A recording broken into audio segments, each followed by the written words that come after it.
Ya, shalom. Shalom, Pak. Shalom. Shalom.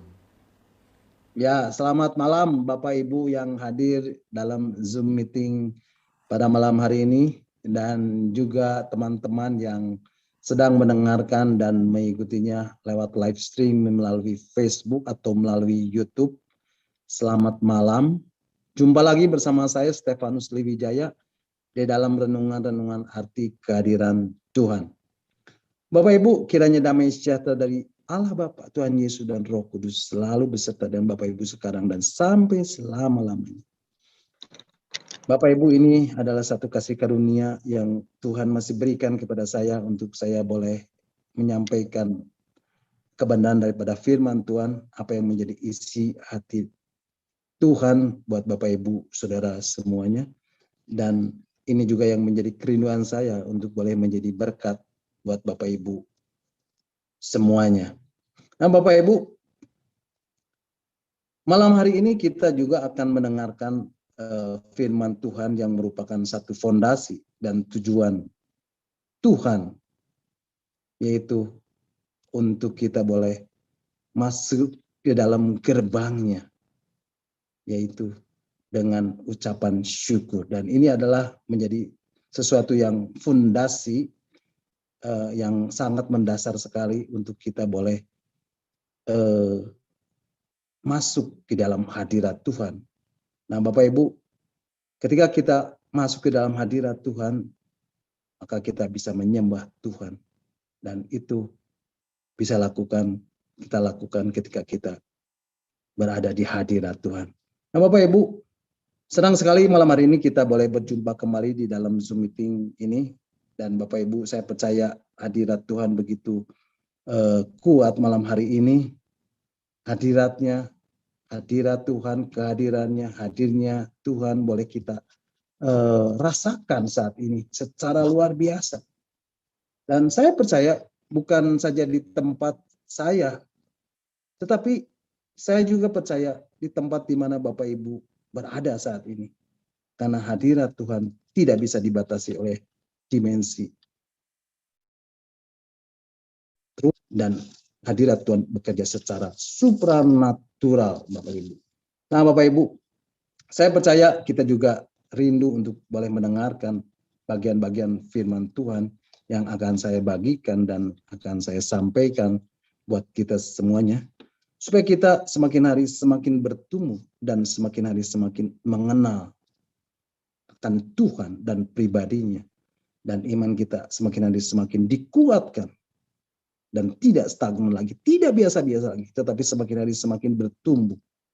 Nah, Bapak Ibu, malam hari ini kita akan kembali melanjutkan dan merenungkan arti kehadiran Tuhan bagian ke-38.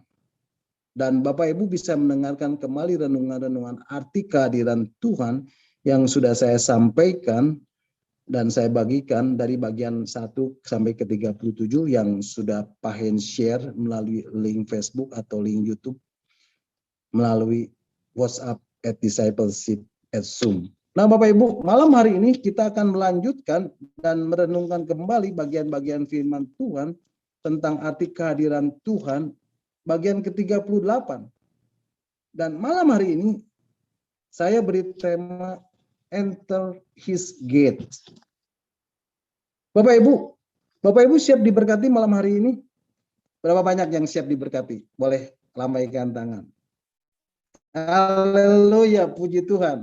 Nah, Bapak Ibu, apapun yang terjadi saat ini di dalam kehidupan kita, apapun itu, situasi dan kondisi saat ini, apapun yang harus kita hadapi saat ini, situasi dan kondisi yang semakin hari semakin tidak menentu, apapun itu, sakit penyakit yang sedang Bapak Ibu alami, tekanan ekonomi yang sedang melanda, bisnis yang semakin hari semakin terpuruk,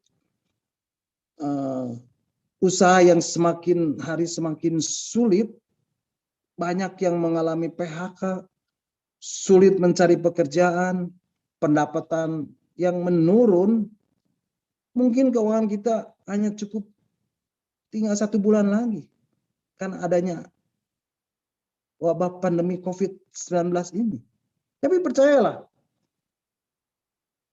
karena ini adalah bagian-bagian dari hidup yang harus kita jalani dengan penuh ucapan syukur dan sukacita.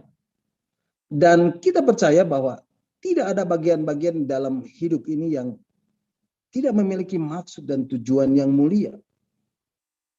Meskipun kita merasa ini sesuatu yang tidak baik menurut kita. Tapi saya percaya bahwa hidup yang kita sudah taruh di tangan Allah, maka segala sesuatu yang terjadi yang terjadi dalam hidup itu seizin Allah untuk mendatangkan kebaikan buat kita. Haleluya. Nah, Bapak Ibu, mengucap syukurlah senantiasa di dalam segala hal, di dalam segala keadaan.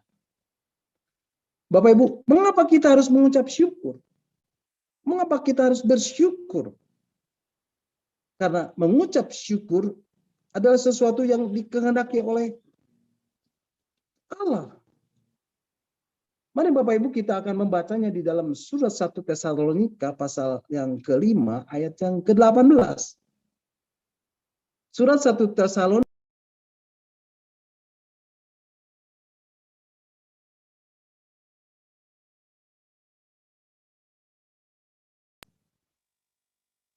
mengatakan, mengucap syukurlah dalam segala hal, sebab itulah yang dikehendaki Allah di dalam Kristus Yesus bagi kamu. Jadi Bapak Ibu, Allah menghendaki kita untuk selalu mengucap syukur. Dan ternyata mengucap syukur itu adalah, atau pengucapan syukur itu memiliki satu kekuatan yang dahsyat di dalam kehidupan kita. Firman Tuhan mengatakan, mengucap syukur dalam segala hal. Sebab itulah yang dikehendaki Allah di dalam Kristus Yesus bagi kamu. Mengucap syukurlah ini adalah satu perintah dari Tuhan. Dan kalau Tuhan memberikan kita perintah, artinya Tuhan mau kita melakukannya di dalam kehidupan kita. Amin. Karena ini bukan untuk Tuhan, tetapi sebenarnya untuk kita yang melakukannya. Haleluya, puji Tuhan. Nah Bapak Ibu, ada rahasia dalam mengucap syukur. Ada kuasa pada waktu umat Tuhan mengucap syukur. Ada mukjizat Tuhan yang akan terjadi di dalam kehidupan Bapak Ibu, saudara dan saya. Ketika Bapak Ibu, saudara dan saya menaikkan ucapan syukur kepada Tuhan dengan sepenuh hati. Jadi, kalau Tuhan katakan kita harus terus bersyukur, tentu Tuhan tahu kalau di dalam pengucapan syukur ada satu kekuatan yang dahsyat untuk kita dapat menikmati seluruh fasilitas surga yang telah Tuhan berikan kepada kita sebagai penyembah-penyembah Tuhan. Dan ini merupakan dasar, ini merupakan basic, ini merupakan kunci dan password untuk kita masuk ke dalam hadirat Tuhan. Untuk kita bisa menikmati kehadirannya. Untuk menikmati hadirat Tuhan. Untuk menikmati hadirnya Tuhan di dalam hidup ini. Dan Tuhan mau kita untuk enter His gate with thanksgiving. Tuhan mau kita untuk masuk dalam gerbangnya dengan hati bersyukur. Dan Tuhan mau kita untuk belajar ini. Untuk enter His gates. Untuk kita memasuki gerbangnya. Dan inilah yang dikatakan Daud di dalam Mazmurnya. Mazmur pasal 100 ayat yang keempat mengatakan, masuklah melalui pintu gerbangnya dengan nyanyian syukur. Ke dalam pelatarannya dengan puji-pujian. Dan bersyukurlah kepadanya dan pujilah namanya. Bapak Ibu, mari kita baca sekali lagi. Kitab Mazmur pasal yang ke-100 ayat yang keempat mengatakan, masuklah melalui pintu gerbangnya dengan nyanyian syukur. Ke dalam pelatarannya dengan puji-pujian. Bersyukurlah kepadanya dan pujilah namanya. Jadi Bapak Ibu, inilah yang menjadi passwordnya. Inilah yang menjadi kuncinya untuk kita dapat menikmati seluruh fasilitas surga yang telah Tuhan berikan kepada kita sebagai penyembah-penyembah Tuhan. Untuk kita masuk ke dalam hadirat Tuhan, untuk menikmati kehadirannya, untuk menikmati hadirat Tuhan, untuk menikmati hadirnya Tuhan di dalam hidup ini, yaitu dengan nyanyian syukur. Bersyukurlah kepadanya dan pujilah namanya. Mau masuk ke dalam pelatarannya Tuhan? Mau masuk dalam hadirat Tuhan? Mau masuk dalam worship? Mau masuk dalam penyembahan? Mau masuk dalam ibadah? Mau masuk lebih khusyuk lagi? Lebih dalam lagi bersama Tuhan? Masuklah melalui pintu gerbangnya dengan nyanyian syukur ke dalam pelatarannya dengan puji-pujian, dan bersyukurlah kepadanya dan pujilah namanya. Bapak Ibu, bagaimana mungkin kita bisa menjadi pemuji dan penyembah Tuhan kalau kita tidak bisa belajar mengucap syukur? Jadi Bapak Ibu, mengucap syukur adalah gerbang untuk kita masuk dalam pujian dan penyembahan kita. Percayalah Bapak Ibu tidak akan pernah bisa menghidupi kehidupan praise and worship kepada Tuhan tanpa menghidupi ucapan syukur. Bapak Ibu, latihlah diri kita untuk selalu mengucap syukur. Dan jadilah orang yang selalu mengucap syukur.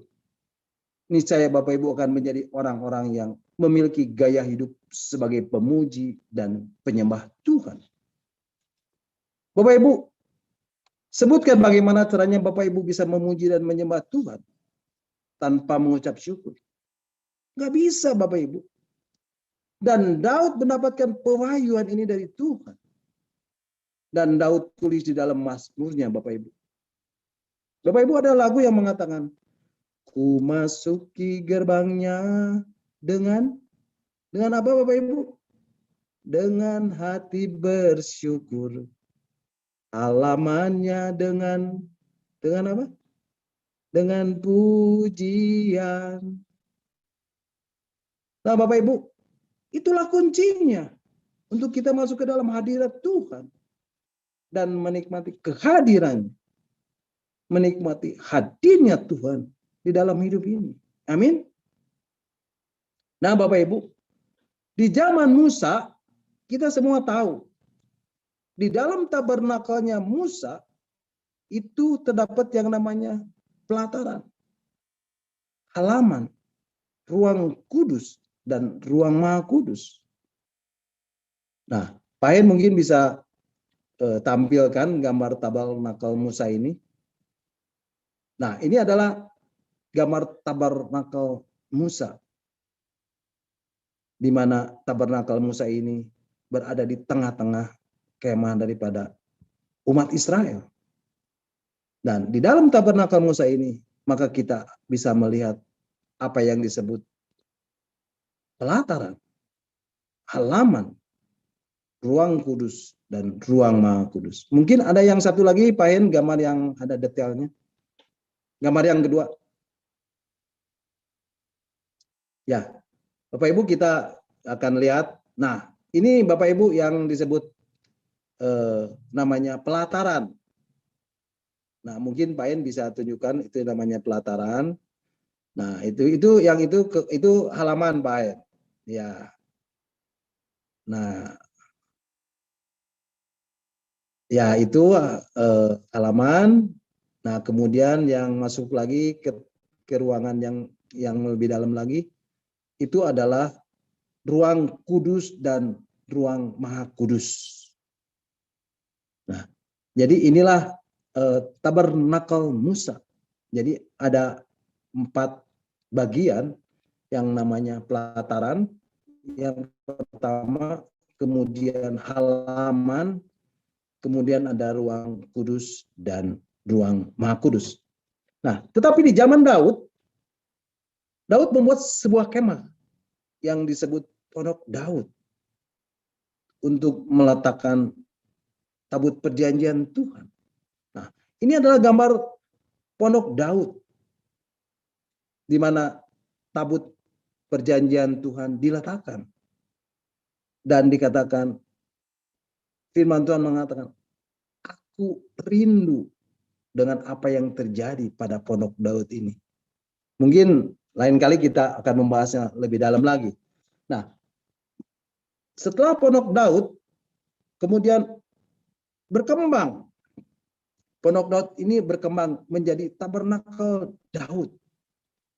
Bapak Ibu bisa perhatikan juga gambar tabernakel dari Daud ini. Nah, ini adalah gambar daripada tabernakel Daud. Nah, di sini yang ada adalah gerbang. Kemudian halaman dan kemudian satu ruangan di belakang, yaitu ruangan Maha Kudus. Di sini tidak ada ruang kudus, tetapi langsung ruangan Maha Kudus. Jadi, Bapak Ibu, inilah yang membedakan tabernakel daripada Musa dan tabernakel daripada Daud. Nah, Bapak Ibu, Daud ini adalah seorang yang terkenal sebagai penyembah. Seorang worshiper. A man of worship. Seorang yang selalu memberikan hatinya kepada Tuhan. Seorang yang luar biasa, Bapak Ibu. Daud ini adalah seorang penyembah sejati. Dan Daud menuliskan ini di dalam Mazmurnya. Ketika Bapak Ibu datang menghampiri Tuhan, untuk mencari Tuhan, untuk menikmati hadirat Tuhan, untuk mencari dan menikmati kehadirannya, untuk mencari dan menikmati hadirnya Tuhan, maka kita harus terlebih dahulu memasuki gerbangnya dengan ucapan syukur dan halamannya dengan pujian. Lalu baru kita bisa masuk ke dalam ruang Maha Kudus. Masuk ke dalam hadirat Tuhan dan menyembah Tuhan. Jadi sebenarnya nyanyian syukur, bersyukur, ucapan syukur, mengucap syukur, itu adalah gerbangnya. Jadi yang pertama yang Bapak Ibu harus lakukan, kalau Bapak Ibu mau menjadi umat yang memuji dan menyembah Tuhan, maka Bapak Ibu harus belajar untuk mengucap syukur terlebih dahulu. Karena mengucap syukur adalah gerbang masuk ke dalam praise and worship. Ke dalam pujian dan penyembahan. Bapak Ibu, di sini saya mau tekankan dan tegaskan tentang praise and worship. Karena ini penting. Bahwa bagaimana Bapak Ibu bisa menjadi umat yang memuji dan menyembah Tuhan. Tanpa kita bisa memulainya dengan kebiasaan mengucap syukur dalam kehidupan kita. Tidak mungkin. Semua ini dapat Bapak Ibu alami dalam kehidupan. Tidak mungkin dapat Bapak Ibu alami dalam kehidupan kita. Oleh sebab itu, ucapkanlah syukur kepada Tuhan di dalam pujian dan penyembahan kita. Dan kita akan menikmati hadirat Tuhan. Hadirnya Tuhan. Kehadirannya di dalam hidup ini. Dan kita akan mendapatkan seluruh fasilitas surga di dalam kehidupan. Haleluya. Bapak Ibu, saya mau menaikkan satu pujian sebagai ucapan syukur kepada Tuhan untuk apa yang telah Tuhan perbuat di dalam hidup ini. Karena begitu banyak rancangan-rancangan yang indah yang telah terjadi di dalam kehidupan saya. Dia, Bapa yang mengerti segala yang kuperlu. Kasihnya sempurna. nyata di dalam kehidupan ini. Ku bersyukur Bapak, ku bersyukur Tuhan buat kasih setia Tuhan di dalam hidup ini. Dan biarlah pujian ini juga menjadi pujian yang Bapak Ibu boleh naikkan di hadirat Tuhan sebagai ucapan syukur kita kepada Tuhan. Mari Bapak Ibu kita akan mendengarkan dan menaikkan pujian ini untuk Tuhan.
harapan hidupku.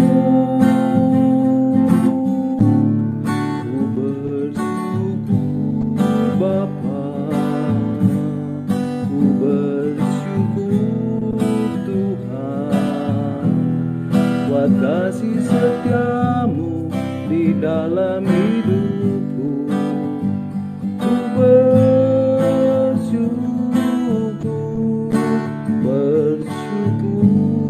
Bapa,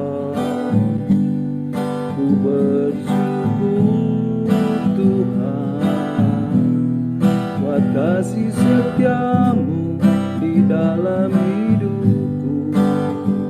Ku bersyukur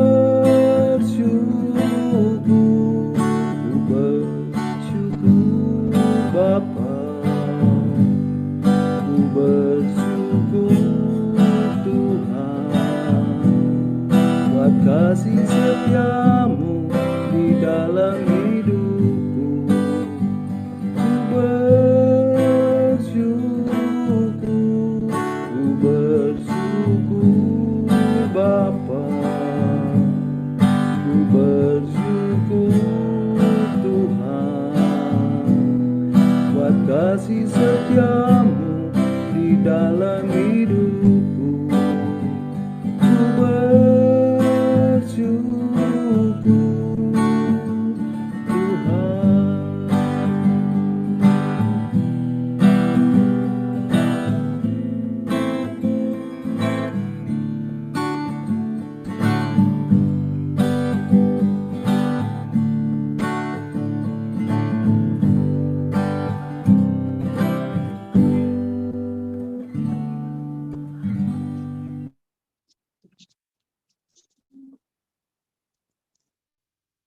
Iya, pujiannya terputus-putus, tetapi tidak apa-apa. Segala kemuliaan hanya bagi Tuhan. Praise God, haleluya. Amin. Nah, Bapak Ibu, di awal renungan ini, tadi saya katakan bahwa ada rahasia dalam mengucap syukur. Ada kuasa pada waktu umat Tuhan mengucap syukur. Ada mukjizat Tuhan yang akan terjadi di dalam kehidupan Bapak Ibu, Saudara dan saya. Ketika Bapak Ibu, Saudara dan saya menaikkan ucapan syukur kita kepada Tuhan dengan sepenuh hati. Nah, Bapak Ibu, apa arti mengucap syukur? Ada banyak arti mengucap syukur di dalam Kamus Besar Bahasa Indonesia. Dan Bapak Ibu bisa periksa nanti di rumah setelah selesai Zoom ini. Tetapi arti yang sebenarnya adalah waktu kita mengucap syukur, itu sesungguhnya kita sedang menjadikan Yesus itu sebagai Raja kita. Amin. Haleluya. Jadi orang yang bersyukur, orang yang mengucap syukur itu adalah orang yang hidupnya yang telah menjadikan Yesus itu bertahta di dalam hidupnya dan berdaulat menjadi Raja. Orang yang bersyukur itu adalah orang yang berkata kepada Tuhan, Tuhan, apapun yang terjadi di dalam hidup ini, Engkau tetap Raja yang memerintah dan berdaulat atas hidup ini. Itulah orang yang bersyukur. Firman Tuhan mengatakan di dalam Mazmur pasal 22 ayat yang keempat. Mari kita baca. Kitab Mazmur pasal 22 ayat yang keempat. Mengatakan, padahal Engkaulah yang kudus yang bersemayam di atas puji-pujian orang Israel. Bapak Ibu, Engkaulah yang kudus yang bersemayam artinya apa? Artinya Tuhan itu dialah Allah yang kudus yang bertahta. Dikatakan di atas puji-pujian orang Israel, berarti di atas puji-pujian umatnya, termasuk Bapak Ibu Saudara dan saya. Puji-pujian di sini adalah termasuk ucapan syukur. Berarti pada waktu Bapak Ibu Saudara dan saya mengucap syukur, itu artinya kita sedang membangun tahta Tuhan. Kita sedang membuat tahta buat Tuhan. Dan tahta ini hubungannya dengan raja. Makanya kalau Alkitab mengatakan, padahal engkaulah yang kudus, artinya Allah yang kudus, yang bersemayam, artinya bertahta di atas puji-pujian orang Israel, yang berarti di atas puji-pujian dan ucapan syukur umatnya. Jadi kalau Alkitab menggunakan kata tahta, berarti memang pada waktu Bapak Ibu menaikkan puji-pujian dan mengucapkan syukur, artinya Bapak Ibu sedang membuat tahta bagi Tuhan. Dan kalau Bapak Ibu sedang membuat tahta bagi Tuhan, sebenarnya yang terjadi adalah Bapak Ibu sedang berkata kepada Tuhan, Engkaulah Raja, Engkaulah yang berdaulat atas hidupku. Makanya Bapak Ibu menggerutu, bersungut-sungut, mengeluh dalam hidup ini. Ini semua adalah kebalikan daripada mengucap syukur, yang berarti sedang merobohkan tata Tuhan. Dan tidak lagi membuat Tuhan berdaulat atas hidupnya. Jadi orang yang bersungut-sungut, orang yang suka menggerutu, orang yang suka mengeluh di dalam kehidupannya, dia sedang merobohkan tata Tuhan dan sedang memberontak terhadap Tuhan. Sedang berbuat dosa terhadap Tuhan. Bapak Ibu perhatikan, orang-orang Israel, mereka selalu bersungut-sungut, menggerutu dan mengeluh. Dan dosa inilah yang membuat orang Israel tergilas di padang gurun, terkapar di padang gurun, dan tidak sampai ke tanah perjanjian yang sudah Tuhan janjikan. Bapak Ibu, mengucap syukur berarti kita sedang menjadikan Tuhan sebagai raja kita dan berdaulat atas kehidupan kita. Mengucap syukur harus mewarnai seluruh kehidupan kita dan menjadikannya sebagai gaya hidup di dalam kehidupan kita sebagai umat-umat daripada kerajaan Allah. Bapak Ibu, situasi dan kondisi dapat berubah setiap waktu. Apapun bisa terjadi. Tetapi seharusnya ucapan syukur itu mewarnai kehidupan kita. Apapun. Sekalipun pohon ara tidak berbunga, pohon anggur tidak berbuah, hasil pohon zaitun mengecewakan, sekalipun ladang-ladang tidak menghasilkan bahan makanan, kambing domba terhalau dari kurungan, dan tidak ada lembu sapi dalam kandang, namun aku akan bersorak-sorai di dalam Tuhan, beria-ria di dalam Allah yang menyelamatkan aku. Tetaplah mengucap syukur dalam segala hal, dalam semua situasi dan kondisi. Bapak Ibu, mengucap syukur bukan karena situasi dan kondisi yang sulit, tetapi mengucap syukurlah karena di tengah-tengah situasi dan kondisi yang sulit, Bapak Ibu masih punya Tuhan berdaulat dan memerintah atas hidup kita. Amin. Nah, Bapak Ibu, mengucap syukur adalah pintu gerbang untuk mengalami mukjizat. Oh, luar biasa. Bapak Ibu, ada mukjizat yang keren yang di dalam Alkitab yang dilakukan oleh Yesus. Dan ternyata saya menemukan begini. Apa yang membuat mukjizat itu terjadi? Ternyata yang membuat mukjizat terjadi adalah ucapan syukur. Yohanes pasal 11, ini mukjizat yang spektakuler Bapak Ibu. Ketika Lazarus mati, dikatakan berapa hari ia sudah mati? 4 hari. Nah Bapak Ibu, kalau orang sudah mati 4 hari, sudah meleleh Bapak Ibu. Bapak Ibu bisa membayangkannya. Lazarus ini sudah mati dan dagingnya pasti sudah meleleh. Ini bukan persoalan ringan Bapak Ibu. Dan ini problem yang luar biasa. Tapi lihat Bapak Ibu, persoalan yang sangat ekstrim ini, masalah yang begitu berat ini, Yesus hadapi dengan apa? Dengan mengucap syukur. Yohanes pasal 11 ayatnya ke-41 sampai ke-44 mengatakan, ayat 41, maka mereka mengangkat batu itu, lalu Yesus menengadah ke atas dan berkata, Bapa, aku mengucap syukur kepadamu karena engkau telah mendengar aku. Ayat 42, aku tahu bahwa engkau selalu mendengar aku. Tetapi oleh karena orang banyak yang berdiri di sini aku mengatakannya, supaya mereka percaya bahwa engkaulah yang telah mengutus aku. Dan sesudah berkata demikian, berserulah ia dengan keras. Berserulah Yesus dengan keras. Lazarus, marilah keluar. Ayat yang ke-44.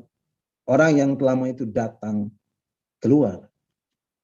Kaki dan tangannya masih terikat dengan kapan dan mukanya tertutup dengan kain peluh. Kata Yesus kepada mereka, bukalah kain-kain itu dan biarlah ia pergi. Bapak Ibu, Lazarus keluar nggak? Keluar.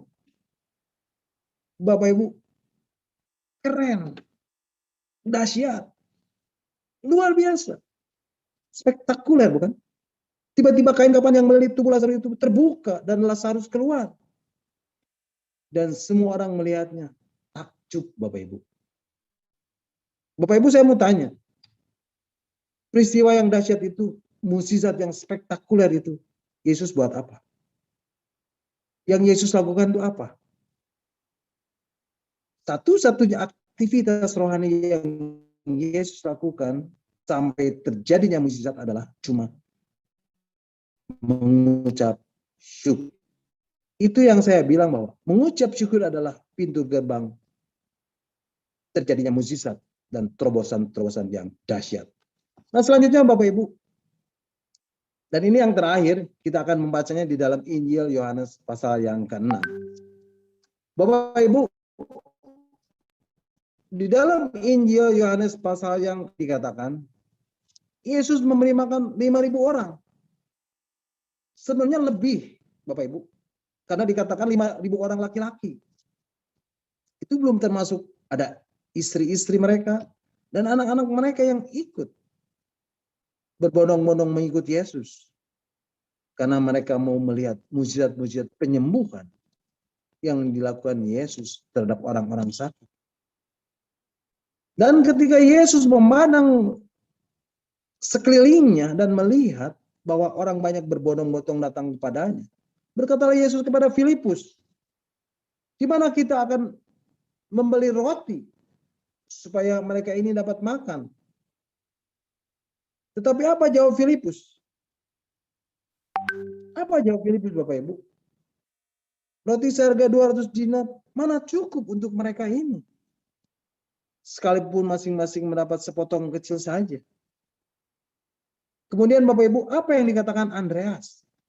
Guru, di sini ada seorang anak yang mempunyai 5 roti jelai dan 2 ikan. Tetapi apakah artinya itu untuk orang sebanyak ini? Mana cukup? Cukup nggak? Nggak cukup lah. Itu kan snacknya anak kecil. Cuma buat makan seorang anak. Bapak Ibu lihat. Di tengah-tengah ketidakmustahilan, di tengah-tengah ketidakmungkinan, mustahil bisa kasih makan orang banyak itu. Hanya dengan 5 roti dan 2 ikan. Mana bisa? Mari Bapak Ibu kita baca di dalam Yohanes pasal 6 ayat 8 dan 11. Yohanes pasal 6 ayat 8 dan 11 mengatakan, seorang dari murid-muridnya yaitu Andreas, saudara Simon Petrus berkata kepadanya. Ayat 9. Di sini ada seorang anak yang mempunyai 5 roti jelai dan 2 ikan. Tetapi apakah artinya untuk orang sebanyak ini? Andreas mulai pesimis. Mana cukup? Nggak cukup lah. Mustahil bisa kasih makan 5.000 orang hanya dengan 5 roti, jelai, dan 2 ikan. Ayat yang ke-10. Kata Yesus, suruhlah orang-orang itu duduk. Adapun di tempat itu banyak rumput, maka duduklah orang-orang itu. Kira-kira 5.000 laki-laki banyak. Bapak Ibu, di tengah-tengah kemustahilan, di tengah-tengah situasi yang tidak memungkinkan bisa, di tengah-tengah kekurangan dan ketidakcukupan, maka ayat 11 katakan, lalu Yesus mengambil roti itu, mengucap syukur dan membagi-bagikannya kepada mereka yang duduk di sana. Demikian juga dibuatnya dengan ikan-ikan itu sebanyak yang mereka kehendaki. Bapak Ibu, perhatikan. Mereka makan bukan seorang dapat 1 potong roti dan 1 ekor ikan. Bukan sekedar icip-icip. Tapi Bapak Ibu, mereka makan sebanyak mereka kehendaki. Sampai kenyang Bapak Ibu. Bapak Ibu perhatikan. Saya tidak melihat aktivitas Tuhan. Saya tidak melihat aktivitas rohani yang Yesus perbuat di sini. Dan satu-satunya yang Yesus lakukan adalah apa Bapak Ibu? Mengucap syukur. Oh keren, siap Bapak Ibu. Itulah yang saya katakan di awal tadi. Mengucap syukur melupakan pintu gerbang dan terjadinya terobosan yang hebat di dalam kehidupan kita. Amin. Sampai di situ Bapak Ibu renungan kita malam hari ini. Dan Bapak Ibu bisa mengikuti dan mendengarkan kembali renungan-renungan yang akan saya sampaikan minggu depan dalam Zoom meeting Evangelist Trainer.